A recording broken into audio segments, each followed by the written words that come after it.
Hey guys, Mike here, the Detroit Borg, with a look at the new 2015 MacBook Airs. And in this video, I'm taking a look at both the 11-inch and 13-inch so you can compare them side by side to see what you may prefer.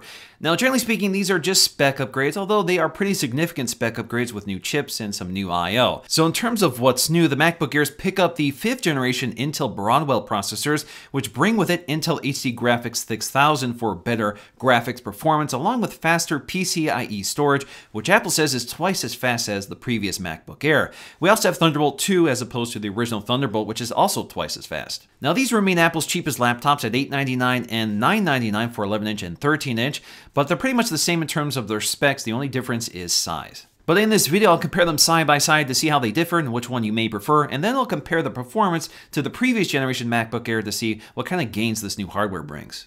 Alright, so let's get to our double unboxing here. First thing I'm going to do is take a look at the 13-inch MacBook Air, which I think is their most popular model. Just need to slice the plastic along the back here. Peel off the plastic, flip it over, and then we're going to lift the lid. And there we are, fresh 13-inch MacBook Air. All right, nice little tab here to lift up our 13-inch MacBook Air, which feels quite big actually. A nice rigid aluminum unibody design. You have some plastic here to peel off. Gotta love that sound. Slide it out. Now, before we take a close look at the MacBook Air, let's take a look at the contents here. So, of course, we have designed by Apple in California, so we have some paperwork. Inside we have a quick start guide, so a nice colorful quick start guide that highlights its major features, ports, and that sort of thing. And of course I'll talk about those when I look at the computer. We have our regulatory information and of course a set of Apple stickers. Now, as always, we have our power supply here. This is a 45-watt power supply with our cable bundled up here. So we have our extension cable, and then we have the MagSafe 2 cable.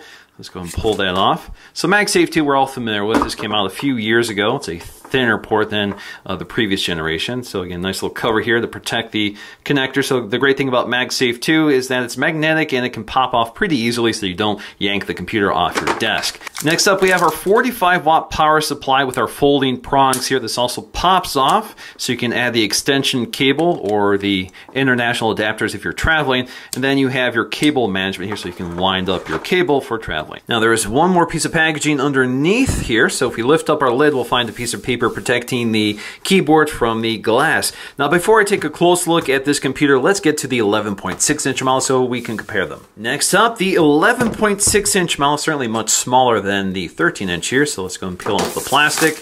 Let's go ahead and lift the lid. And there we go, just a shrunken down version of what we just did here. Let's go ahead and lift the computer out of its tray. A very nice compact computer. I'll go ahead and peel off the envelope here, slide it right out. There we go, 11.6-inch, very nice and portable. Now, in terms of our accessories, again, they're identical, 45-watt power adapter, our literature, and the extension cord. So we're going to skip that and get right to the comparison. Now, obviously, the 13-inch MacBook Air is considerably bigger than the 11-inch MacBook Air. If you look at the displays, you can see there's also a slight difference in terms of their aspect ratio. The 11-inch is more widescreen than the 13-inch. There is also a different resolution here. The MacBook Air 13-inch has a resolution of 1440 by 900.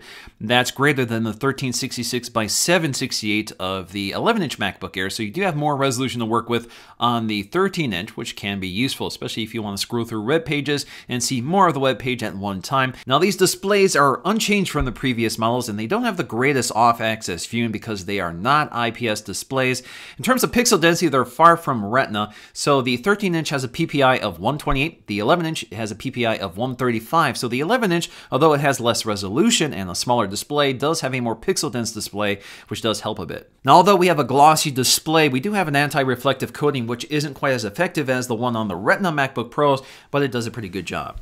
Now, the thing I've always noticed about the 11-inch and 13-inch models is that the 11-inch is always brighter than the 13-inch, even if the screen brightness is set to maximum. So that's something to consider. If you want the brightest display, the 11-inch is the one you want. Now, in terms of the keyboard, this is also where they differ quite a bit. The 11-inch MacBook Air has all the same keys, it's just that the top and bottom rows have been shrunken down to give more room to the trackpad. The trackpads are also different sizes. You can see they're the same width, but the 13-inch is a bit taller, a bit larger. Now, once again, both keyboards are backlit, and there is an ambient light sensor which will adapt the brightness depending on the ambient conditions. Now, in terms of those keys along the top, of course, we have our screen brightness, we have mission control, the launcher, along with our keyboard brightness. We also have our media controls, volume controls, as well as mute and power. Now, at the top of the display, we'll find a FaceTime HD camera good for 720p video, which is flanked by a nearly invisible LED indicator. We also have an ambient light sensor right next to it, which adapts the screen brightness as well as the keyboard brightness. Now, on the left side of the computers, we have a MagSafe 2 connector, along with a USB 3.0 connector,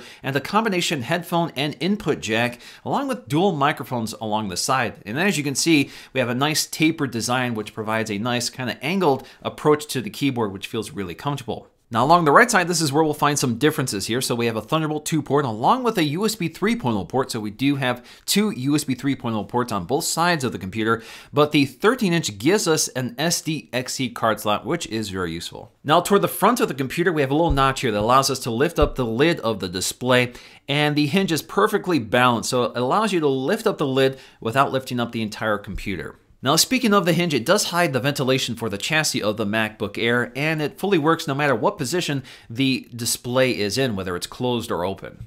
Now, if you look closely around the edge of the display of the MacBook Air, you'll see this rubber gasket that surrounds it. This provides some protection for the glass and keyboard so they don't mash together. Now, on the bottom of both computers, you'll find a single piece of metal which is secured by pentalobular screws, along with these plastic feet along the bottom. Again, this is a carried over design. Now, this is not meant to be user upgradable, so you can't swap out the RAM if you want to add additional RAM. So if you want more than 4 gigs, as I would recommend, you'll have to upgrade that through Apple. Now, both the 11-inch and 13-inch have a set of stereo speakers hidden behind the keyboards. But the 11-inch, of course, is a smaller chassis, and it doesn't sound as loud as the 13-inch. It also doesn't sound as full or rich as the 13-inch. So let's go ahead and take a listen to check out the difference. Lannister, Baratheon, Stark, Tyrell, they're all just spokes on a wheel.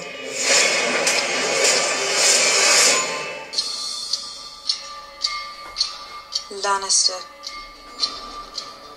Baratheon, Stark, Tyrell, they're all just spokes on a wheel. Now, in terms of dimensions, they're actually the same thickness, from 0.11 inches to 0.68 inches at their thinnest to thickest point. Their width is 11.8 versus 12.8. Depth is 7.56 to 8.94. Now, in terms of weight, this is where there's a bigger difference. 2.38 pounds for the 11-inch to 2.96 pounds for the 13-inch. So there's almost a half-pound difference. Now, with the larger 13-inch model, of course, we have a larger battery, 54 watt-hours versus 38 watt-hours for the 11-inch. Now, both of them are lithium polymer batteries. So that means you get up to 9 hours on the 11-inch model versus 12 hours on the 13-inch model. So there's a pretty big difference there. So if you want better battery life, definitely check out the 13-inch. Next up, let's take a look at our Geekbench scores to see how both MacBook Airs stack up in terms of their overall system performance. Now, both of them are basically the same here, so they have the same scores. The single-core score is around 2,900. The multi-core score is around 5,800. Now, if I take a look at the late 2013 MacBook Air, which had a Haswell processor, that scored around 2,647 on the single-core and 5,150 on the multi-core score, so that's a pretty significant gain. Next up, let's take a look at our SSD speeds, and unfortunately, this is where things get a little confusing. So for the 13-inch model, I was able to get a write speed of 650 and a read speed of 1400. That's pretty impressive.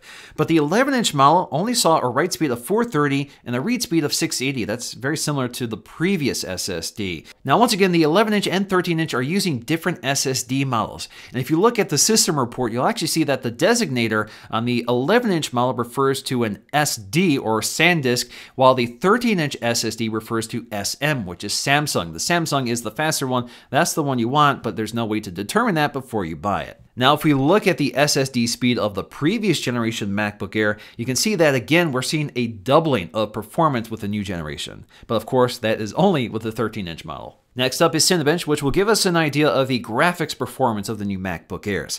So in terms of our OpenGL score, both computers perform around 25 frames per second, and the CPU score is around 260 CBs. Now compare this to the previous generation MacBook Air, which was using a Haswell processor with the HD Graphics 5000 processor. That OpenGL score was 18 frames per second, and the CPU score was around 211. So graphics performance has increased considerably over the previous generation. Now, choosing the right MacBook Air really depends on your needs. If it's going to be your main computer, I would recommend the 13-inch model because it gives you more screen real estate, an SD card, and a larger battery. But if you want an ultra-portable kind of secondary computer, then the 11-inch is your guy. So in the end, even though the MacBook Air design remains unchanged, the internals have been brought up to speed with the latest and greatest hardware out there. So this still remains an excellent option, especially at $899 and $999. You still get a well-built computer made out of a single piece of aluminum with that nice thin wedge-shaped design, which is nice and portable and feels great to use. And of course, the MacBook Air retains all of its I/O, the Thunderbolt 2 port, the two USB 3.0 ports, a micro SD card slot on the 13-inch model,